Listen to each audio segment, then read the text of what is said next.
Hello बच्चों, आज देखिए हम आपको संबंध का क्वेश्चन नंबर फर्स्ट का फोर्थ पार्ट कराएंगे।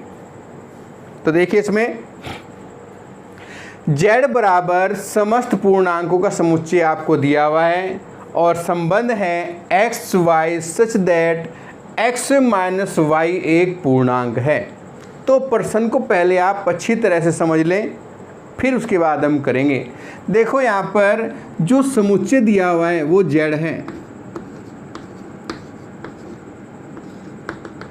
अनंत तक है, और इधर -1 -2 -3 -4 -5, ये भी मान लो आप, ये भी आपका अनंत तक हो गया। ठीक है, ये सभी जो संख्याएं हैं ये सभी आपकी पूर्णांक संख्याएं हैं, माइनस के अनंत से लेकर प्लस के अनंत तक। अब ये पूरा का पूरा आपको एक समुच्चय दिया हुआ है, तो इस समुच्चय का एक अवयव में से दूसरा घटाते हैं तो वो एक पूर्णांक आता है। संबंध क्या है कि x माइनस वाई एक पूर्णांक है, एक संख्या में से दूसरी घटाएं, जैसे 4 - 3 घटाए तो 1 आ गया। एक क्या है आपका पूर्णांक है। और कोई ले लें आप, 6 - 2 लिया, 4 आ गया तो भी पूर्णांक है। संबंध आप समझ गए कि x माइनस वाई एक संख्या में से दूसरी घटाते हैं तो वो एक पूर्णांक आना चाहिए। अब बात करते हैं हम समतुल्यता की। समतुल्यता,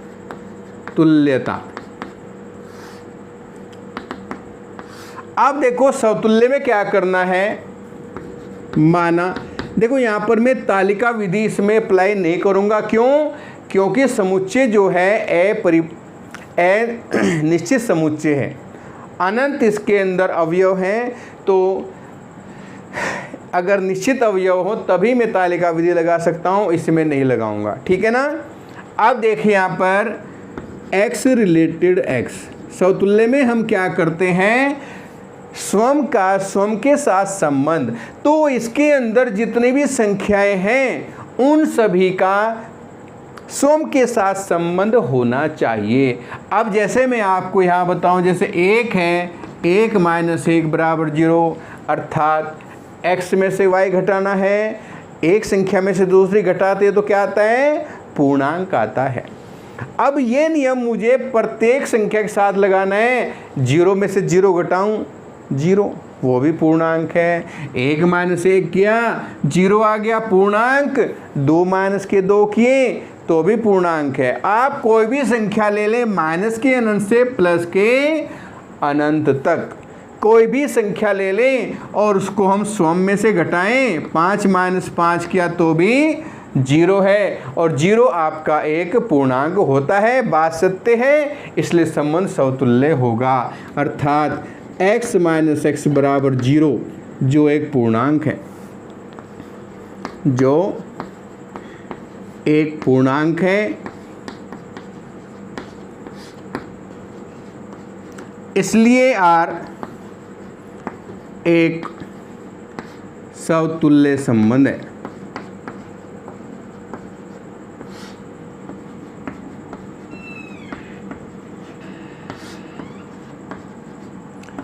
अब बात करते हैं सममितता की। सममितता, अब देखिए संबंध क्या है, x में से y घटाया तो वो एक पूर्णांक आया। माना x का संबंध y के साथ, x का संबंध y के साथ क्या है भाई, कि x माइनस वाई एक पूर्णांक है। अब इसका उल्टा अगर मैं देखूं, y का संबंध में x के साथ करूं तो y माइनस x वो भी एक पूर्णांक होगा, भी एक पूर्णांक है। जो सत्य है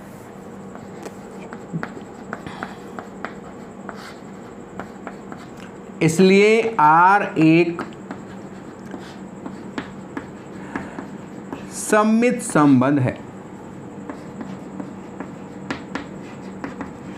देखो ये कैसे हुआ वो भी मैं आपको बता देता हूँ।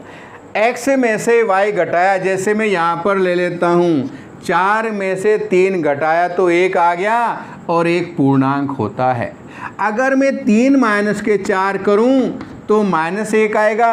-1 भी क्या है? पूर्णांक है, अर्थात कथन सत्य है। ये मत सोचना कि इसमें 1 आया इसमें -1 अलग अलग है, नहीं, हमें केवल ये देखना है कि ये पूर्णांक आता है या नहीं आता है। अब बात करेंगे संक्रामकता की।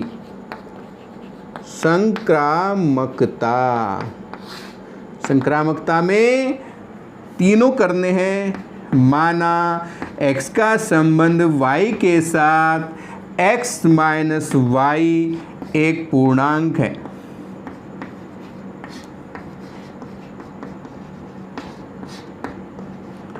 अब हम y का संबंध अगर करें z के साथ तो y माइनस z भी एक पूर्णांक है।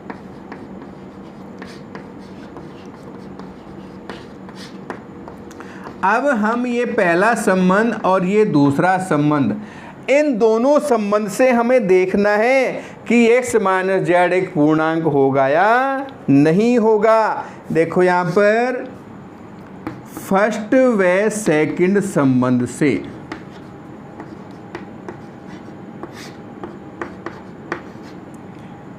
x रिलेटेड z, x का संबंध z के साथ। अब देखो इन दोनों संबंधों को अगर मैं ऐड करूं x माइनस वाई और ये y माइनस जेड, तो यहाँ तो y से तो y कटता है भाई, तो ये हो जाएगा आपका x माइनस जेड भी एक पूर्णांक है। तो बात तो सत्य हो गई, इसमें जो सत्य है, इसलिए R एक संक्रामक संबंध है।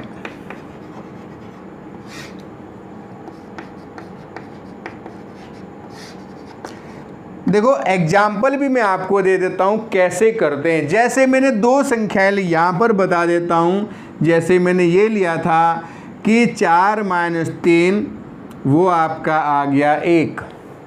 फिर 3 का मैं किसी और के साथ संबंध लूँ, वही घटाने वाला। 3 में से मैंने 1 घटा दिया तो क्या बचेगा?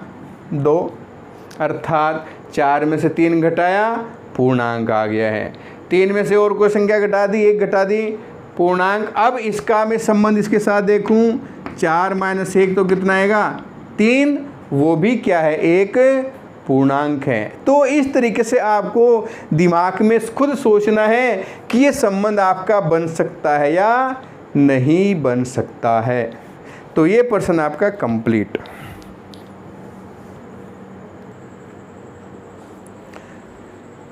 क्वेश्चन नंबर फर्स्ट का 5th क्वेश्चन और उसका ए पार्ट।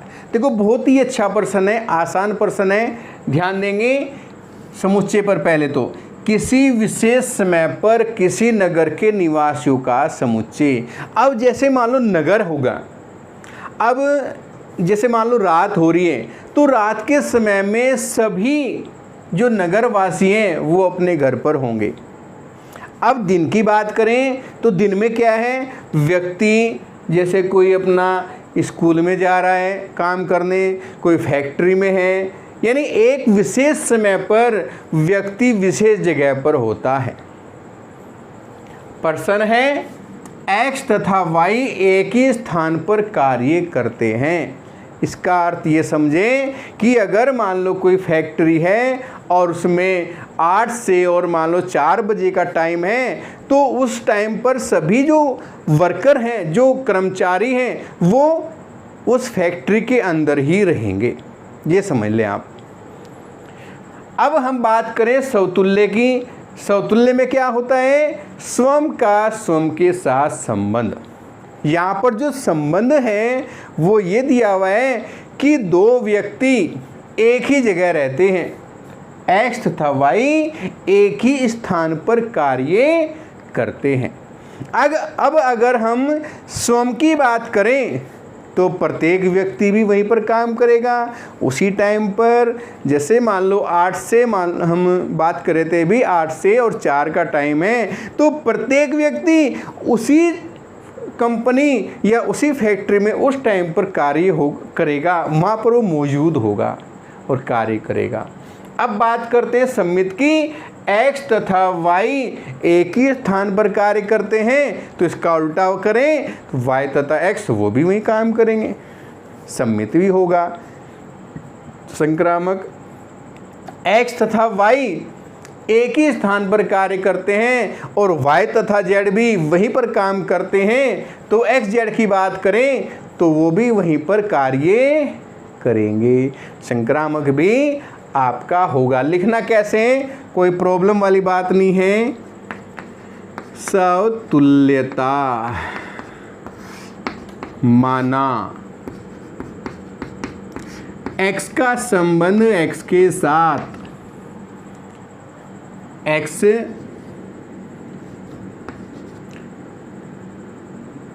स्वयं भी वहीं पर कार्य करता है।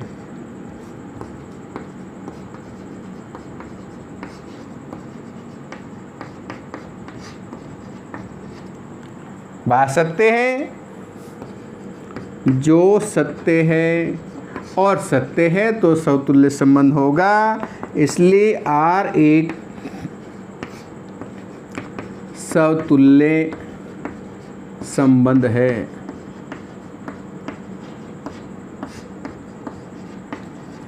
अब बात करते हैं सम्मितता की। सम्मितता माना x का संबंध y के साथ x तथा y एक ही स्थान पर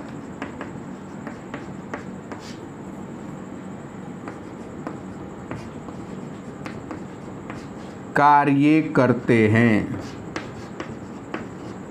तो y का संबंध हम करेंगे x के साथ, y रिलेटेड x, y तथा x भी एक ही स्थान पर कार्य करते हैं।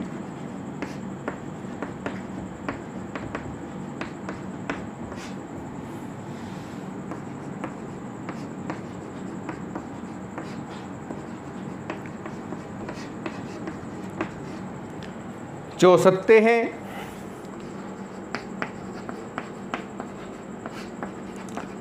इसलिए यार सम्मित संबंध है।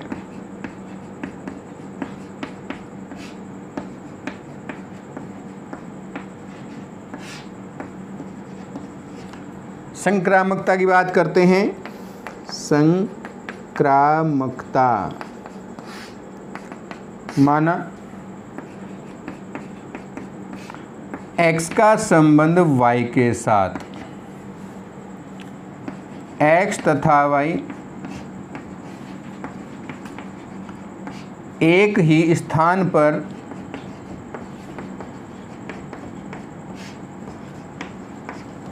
कार्य करते हैं।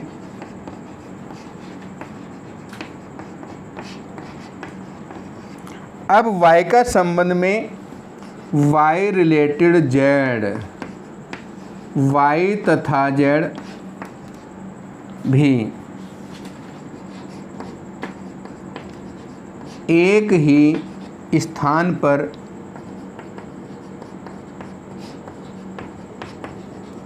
कार्य करते हैं।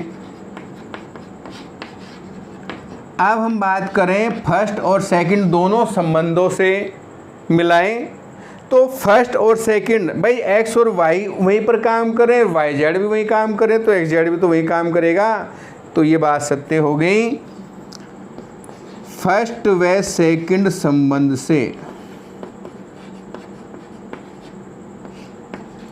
x का संबंध z के साथ x तथा z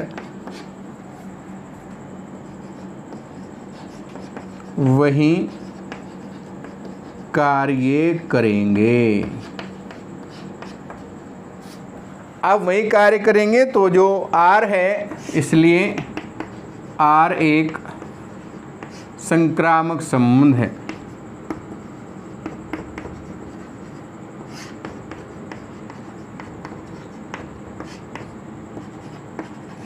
तो ये आपका जो क्वेश्चन है वो कंप्लीट। नेक्स्ट,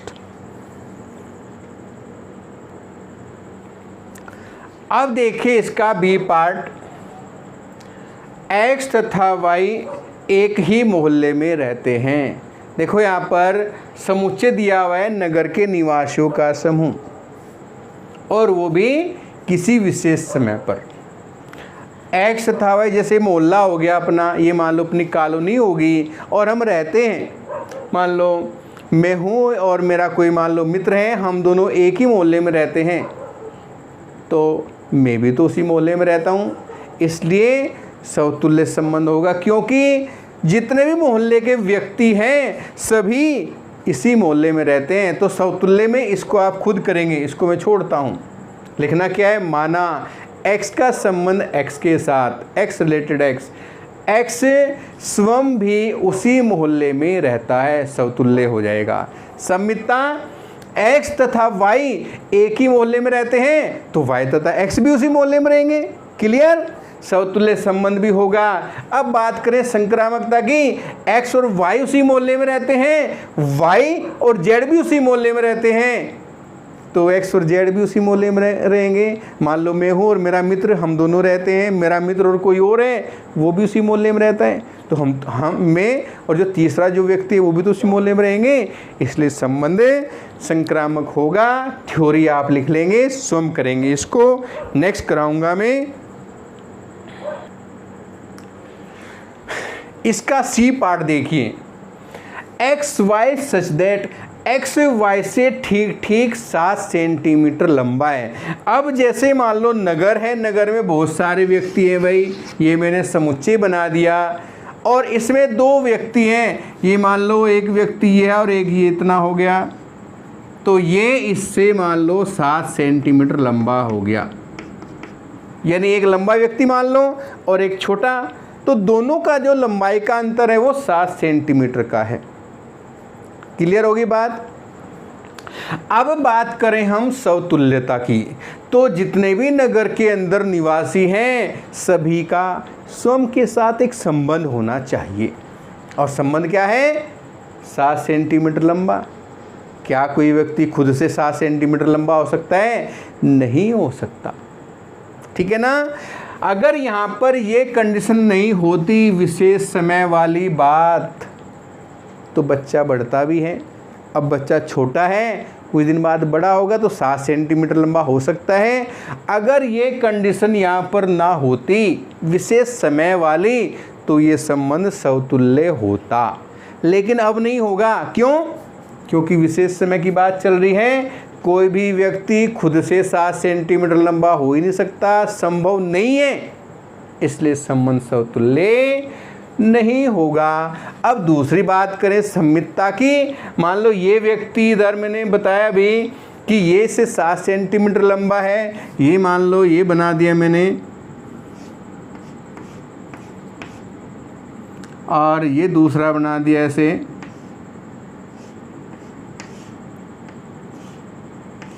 ये मान लो इससे 7 सेंटीमीटर लंबा हो गया, लेकिन क्या ये इससे 7 सेंटीमीटर लंबा हो सकता है? नहीं हो सकता है, संबंध सम्मित नहीं होगा, बिल्कुल नहीं होगा।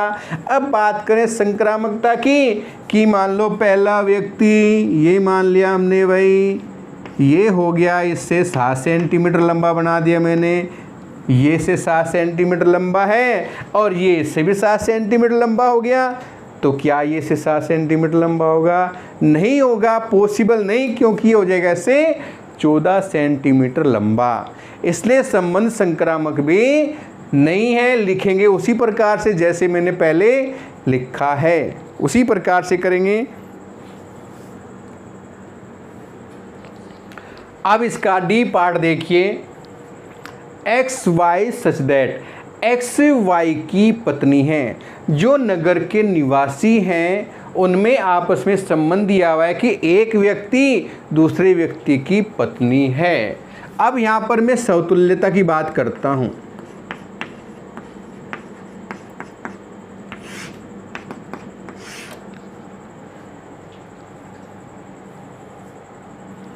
माना x का संबंध x के साथ। अब यहाँ पर देखो, जो नगर के निवासी हैं, प्रत्येक व्यक्ति का संबंध स्वयं के साथ करना है। और संबंध क्या है? पत्नी का। एक्स वाई की पत्नी है। अब मुझे खुद के साथ संबंध बनाना है। क्या कोई व्यक्ति खुद की पत्नी हो सकता है?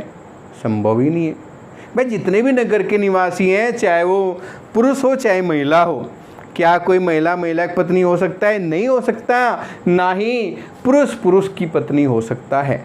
इसलिए संबंध समतुल्य बनेगा ही नहीं। यहाँ मैं लिखूँ x की पत्नी है, जो असत्य है।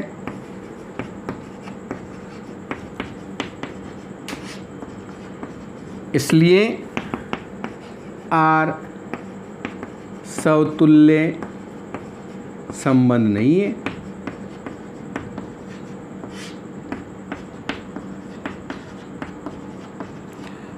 अब बात करता हूं मैं सममितता की। सममितता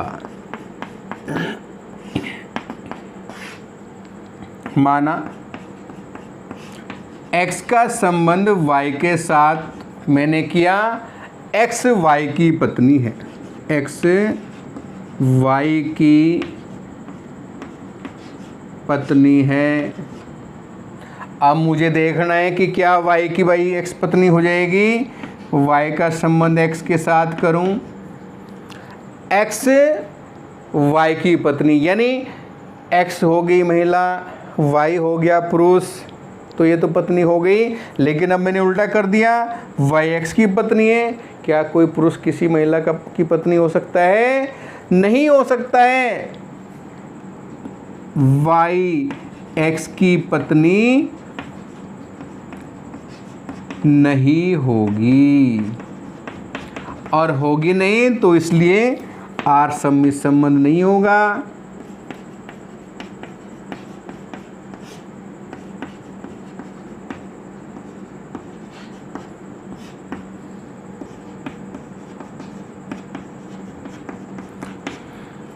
संक्रामकता।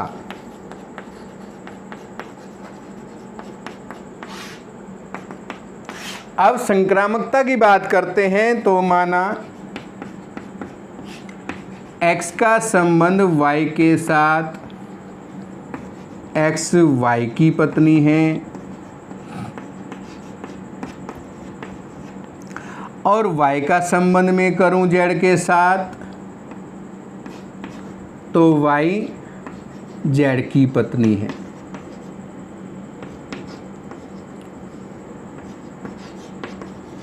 अब देखो यहाँ पर ये जो क्वेश्चन है ये थोड़ा अलग है भाई। x y की पत्नी है, अर्थात x महिला है, y पुरुष है।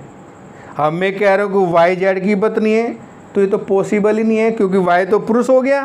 पुरुष किसी महिला की पत्नी नहीं हो सकता है। तो ये जो संबंध आपका बना है, इसमें जो संबंध बना हुआ है आपका, ये आपका एकल संबंध है, जो आपकी बुक में नहीं दिया हुआ है।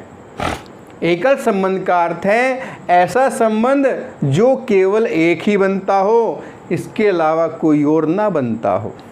तो पति पत्नी का जो संबंध होता है वो एकल संबंध होता है, और प्रत्येक एकल जो संबंध होता है वो संक्रामक होता है। तो यहाँ पर आपको देखना है कि x y की पत्नी है, y का संबंध z के साथ, y z की पत्नी है, जो संभव नहीं है, जो संभव नहीं है। इसलिए x का संबंध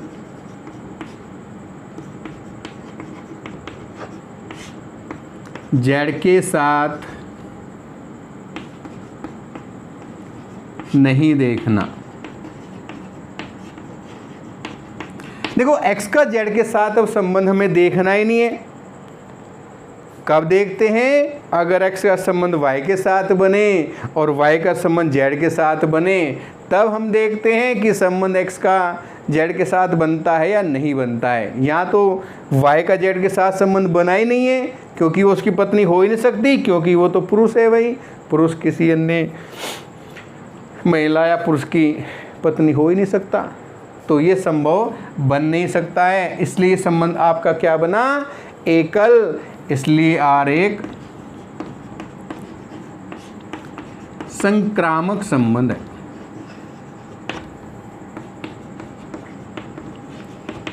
ये आपको ध्यान रखना है कि अगर कोई संबंध एकल बन जाए तो वो संक्रामक निश्चित होगा। नेक्स्ट,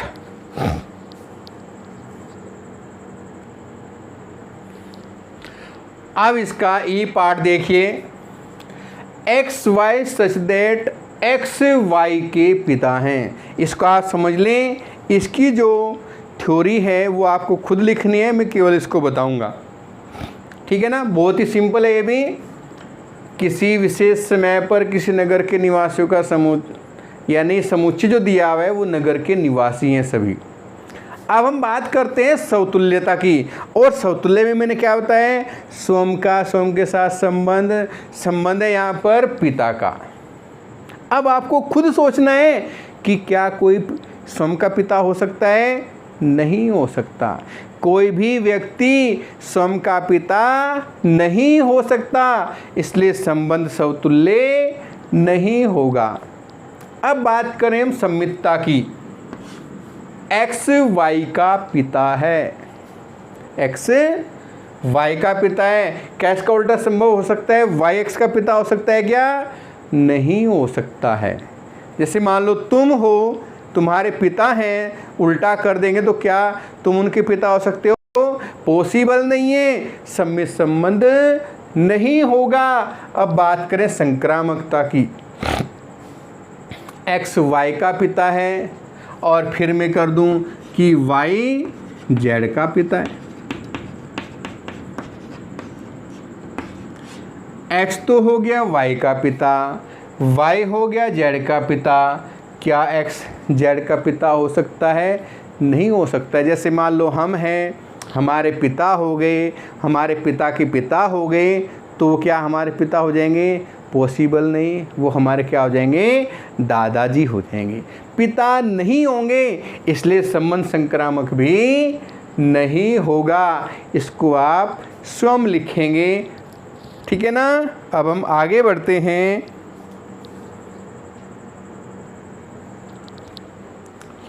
क्वेश्चन नंबर 2 देखिए। यहाँ पर जो समुच्चय है वो वास्तविक संख्याओं का समुच्चय है। और देखो वास्तविक में क्या होता है? माइनस के अनंत से प्लस के अनंत तक की संख्याएं इसके अंदर होती हैं भाई। और इसके बीच में जो परिमेय और अपरिमेय हैं, सभी प्रकार की संख्याएं होती हैं। भिन्न हो चाहे दशमलव में हो, सारी आ जाती हैं। अब हमें समतुल्यता देखना है।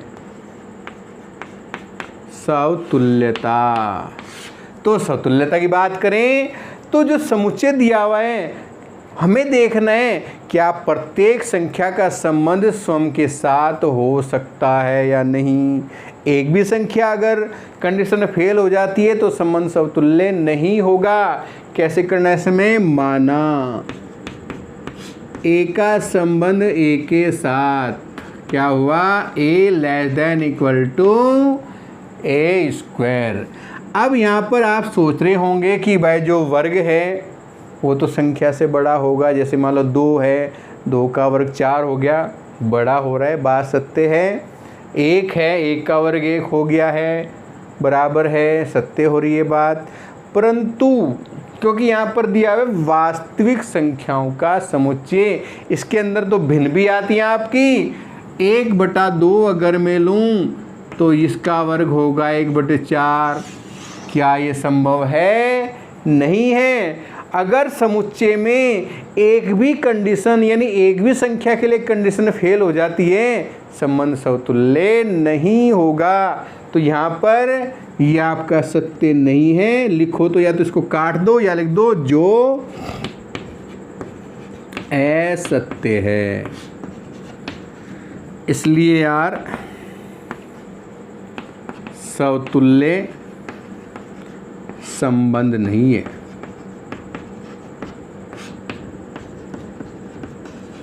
उदाहरण भी आप इसका दे सकते हैं, जैसे कर दो साइड में, जैसे a का मान 1/2 उधर करके मैंने बता दिया है, ये संभव नहीं है। अब बात करें सममितता की। सममितता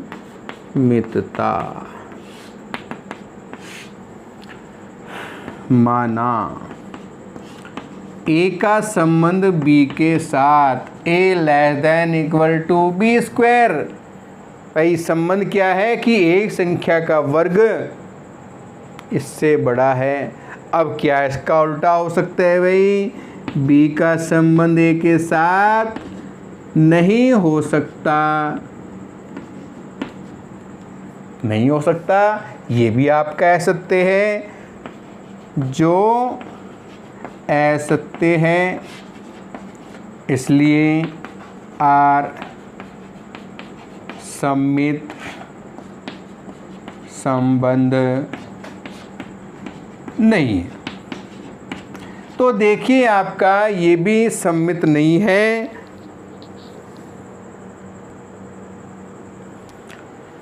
अब देखिए अगर मैं उदाहरण दूं इसका, हमने मान लिया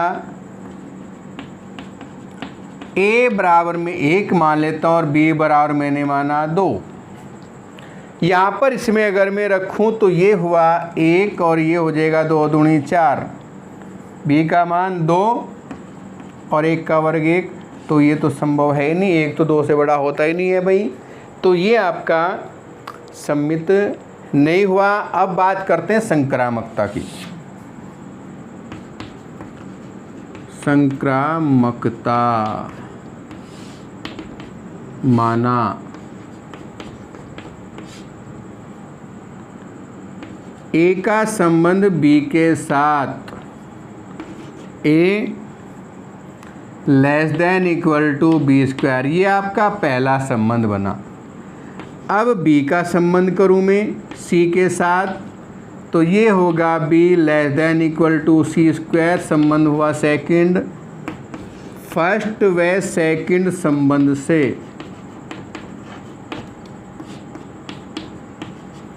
अब यहाँ पर फर्स्ट और सेकंड संबंध की बात करें तो इन दोनों से क्या होना चाहिए? a <= c² आना चाहिए। हम देखना है कि क्या ये आएगा या नहीं। अब ये b का मान अगर मैं यहाँ पे रखता हूँ तो ये होगा a <= c² का होल स्क्वायर। संबंध क्या बना भाई? c की 4 हो गई है, तो ये तो संबंध बना ही नहीं है, c² तो आया नहीं। तो यहाँ लिख देंगे अतः a का संबंध नहीं बना c के साथ, इसलिए संबंध संक्रामक नहीं है। तो ये क्वेश्चन आपका कंप्लीट हो चुका है। क्वेश्चन नंबर 3 देखिए, a बराबर 1 2 3 4 5 6। देखिए ये जो क्वेश्चन है आपका, इसमें समुच्चय जो दिया हुआ है वो आपका परिमित समुच्चय है, निश्चित इसके अंदर एलिमेंट हैं। तो इसको मैं तालिका विधि से भी कर सकता हूँ और समुच्चय निर्माण विधि से भी कर सकता हूँ। तो मैं पहले यहाँ पर संबंध बना लूँ। इसमें यहाँ पर है 1 2 3 4 5 6 और यहाँ दिया हुआ है 1 2 3 4 5, क्योंकि दोनों ही जो अवयव हैं वो एक ही हैं। अब यहाँ पर b बराबर a+1, तो यहाँ पर a का मान अगर मैं 1 रखता हूँ तो 1 और 1 2 आएगा।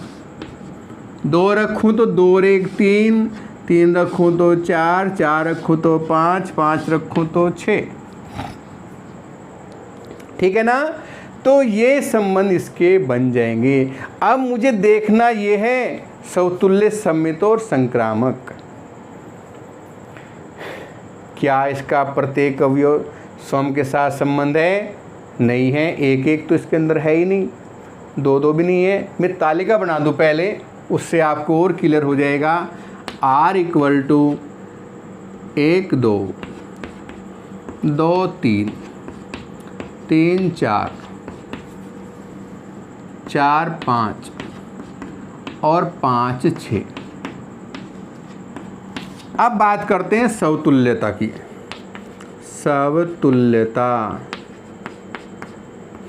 समतुल्यता में अब हम देखें 1 1, वो तो है नहीं भाई तालिका में। 2 2 नहीं है, 3 3 भी नहीं है, 4 4 5 5 और 6 6 नॉट बिलोंग्स टू R, इसलिए R समतुल्य संबंध नहीं है।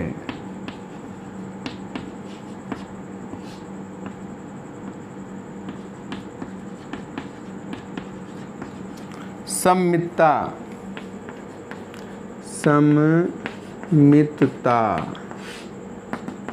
माना नहीं, हम तो तालिका से कर रहे हैं। हमें देखना है कि भाई 1 2 बिलोंग करता है R को, क्या 2 1 इसके अंदर है? नहीं, 2 1 नहीं है। फिर 2 3 भी है भाई, परंतु 3 2 भी नहीं है। सारे अवयव आप लिखो तो लिख लो, नहीं लिखो तो मत लिखो। R सममित संबंध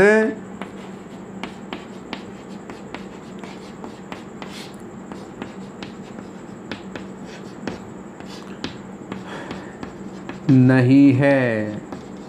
अब बात करते हैं संक्रामकता की भाई। संक्रामकता देखो, संक्रामकता में अब जैसे 1 2 बिलोंग करता है R को, फिर 2 3 भी इसके अंदर है भाई।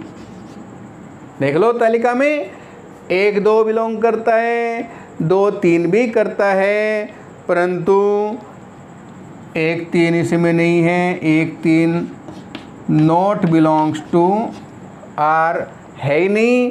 आगे इसी प्रकार देख ले, 2 3 है, 3 4 है, लेकिन 2 4 भी नहीं है। उनको खुद लिख लेना।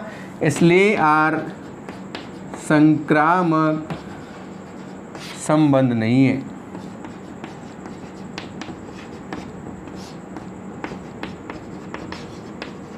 तो ये क्वेश्चन आपका कंप्लीट।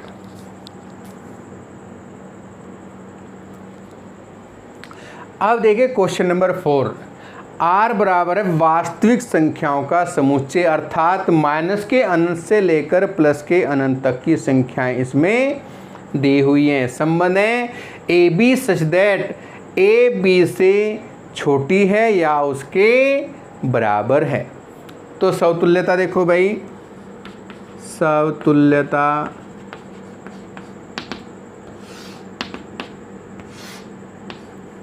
माना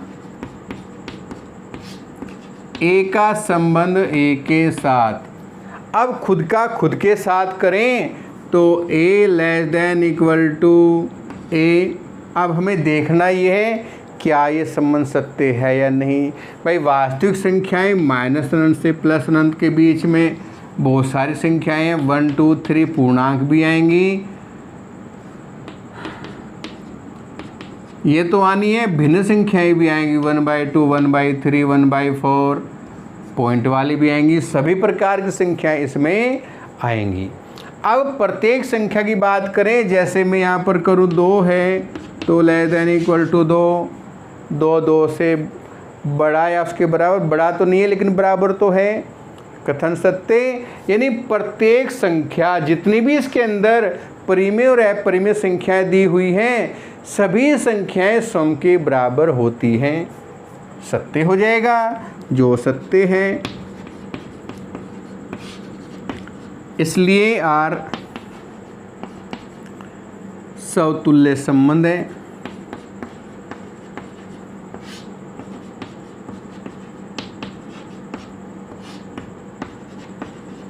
सम्मितता, सम्मितता, सम्मितता की बात करें तो माना ए का संबंध बी के साथ A less than equal to B. अब हमें देखना है उल्टा होता है क्या भाई, बी का संबंध ए के साथ B less than equal to A, ये तो पॉसिबल होगा ही नहीं भाई। ए बी के या तो बराबर है या उससे छोटी है। अब हम इसका उल्टा कह रहे हैं कि बी ए के बराबर या उससे छोटी, संभव नहीं है, जो असत्य है।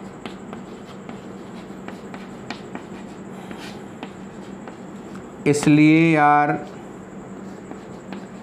सम्मित संबंध नहीं, सम्मित संबंध नहीं है। अब बात करें हम संक्रामकता की।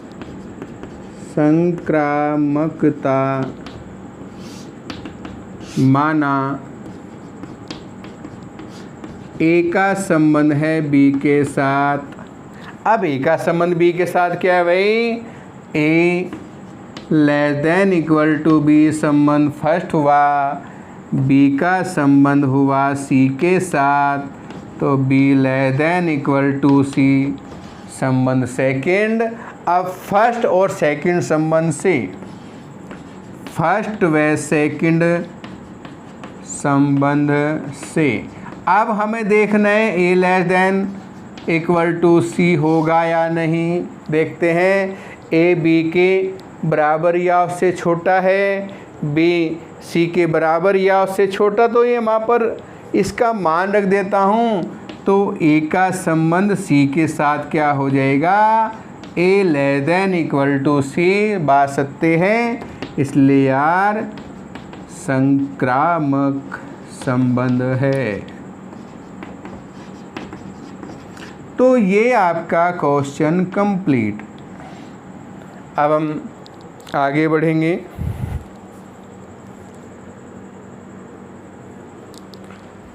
क्वेश्चन नंबर 5 देखिए, आर दिया है वास्तविक संख्याओं का समुच्चय और संबंध क्या है, बी का क्यूब ए के या तो बराबर है या फिर वो उससे ए से बड़ा है। अब बात करते हैं समतुल्यता की। समतुल्यता माना ए का संबंध ए के साथ, अब जहाँ बी है वहाँ भी मुझे ए रखना है, A less than equal to A की पावर 3। अब हमें ये देखना है कि जो वास्तविक संख्याएं हैं, प्रत्येक वास्तविक संख्या के लिए क्या ये संबंध संभव है। अगर मैं ए का मान 1 रखूं तो चलो ठीक है, सत्य हो जाएगा, लेकिन अगर मैं ए का मान भिन्न में रखता हूं तो वो संबंध सत्य नहीं होगा। जैसे ए का मान मैंने माना है 1/2, तो यहाँ तो लिया मैंने 1/2 और इधर हो जाएगा 1/8, तो ये तो संभव है नहीं, असत्य हो जाएगा भाई। लिख देंगे जो असत्य है। इसलिए आर समतुल्य संबंध नहीं है। अब बात करें सम्मितता की। सम्मितता माना ए का संबंध बी के साथ A less than equal to B की घात 3 और फिर बी का संबंध ए के साथ करूं तो B less than equal to A की घात 3। ये तो संभव नहीं है भाई, पॉसिबल ही नहीं है। लिख देंगे जो असत्य है।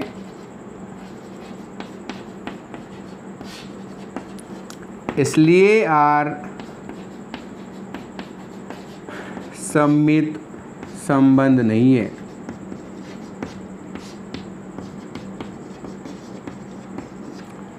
अब बात करें संक्रामकता की। संक्रामकता माना ए का संबंध है बी के साथ, A less than equal to B की 3, बी का संबंध कर दिया सी के साथ तो B less than equal to C की 3, ये पहला संबंध, ये दूसरा संबंध। देखो यहाँ पर ए का बी के साथ क्या है, A less than equal to B की power 3, B less than equal to C की पावर 3। अब इन दोनों से हमें देखना है कि क्या ए less than equal to C की पावर 3 होता है या नहीं होता है, यहाँ पर फर्स्ट व सेकंड संबंध से। तो क्या होगा उसमें, ए का संबंध सी के साथ, A less than equal to, यहाँ मान रखो सी की घात 3 की घात 3 हो गए भाई, तो ये तो संबंध नहीं बना आपका। ए less than equal to C की घात 3 तिया 9, हमारा संबंध बनना चाहिए था ए less than equal to C की 3, लेकिन ये तो बना ही नहीं, अर्थात ए का संबंध सी के साथ नहीं बना है। ये मैंने काट दिया ऐसे, इसलिए यार संक्रामक संबंध नहीं है।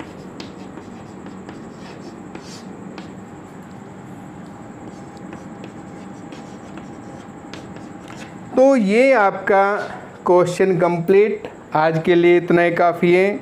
अब चौथे कालांश में आपका हम इससे आगे का करेंगे। और ध्यान रखिए बच्चों, घर पर आप इसको ध्यान से पढ़ें, क्वेश्चन करें, जो प्रॉब्लम आए वो आप मेरे से पूछ सकते हैं। मेरा व्हाट्सएप नंबर इधर दिया हुआ है, उस पर आप मैसेज कर सकते हैं। और जो अपना चैनल है मेरिटो क्लासेज, उसको आप ज़्यादा से ज़्यादा शेयर करें, सब्सक्राइब करें, बेल आइकन को ज़रूर दबाएं, जिससे हम नई वीडियो डालें आपके पास तुरंत पहुंच जाए। धन्यवाद।